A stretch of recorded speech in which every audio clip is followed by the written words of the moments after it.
Xenosystems Fragments. Exit Options. Nickland. Narrated by Skeptical Waves. Everyone will notice them when they've gone.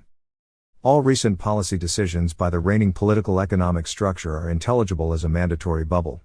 If you didn't think quietly sitting it out was already the exercise of an exit option, the necessary lesson will be increasingly hard to ignore. Refusing to invest everything into this lunacy is ceasing to be a permissible social posture.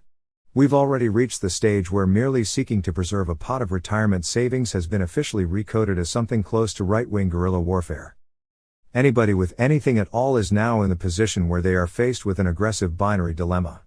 Either unreserved collaboration with the final phase gamble of the existing order, amounting ultimately to the all-in bet that politics has no ontological limits, so that any dysfunction is soluble in a sufficient exertion of will, or a dissident skepticism about this dominant assertion, practically instantiated by ever more desperate attempts at withdrawal, persecuted with ever greater fanaticism as acts of sabotage. There will be massive confusion among the destitution.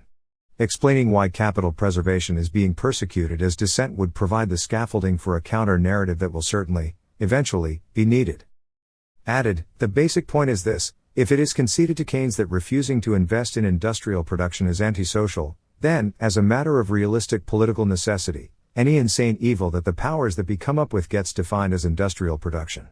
Let go of gold, the archaic economic exit option, as we did, and anything and all that we're told to sink all we have into is green-lighted.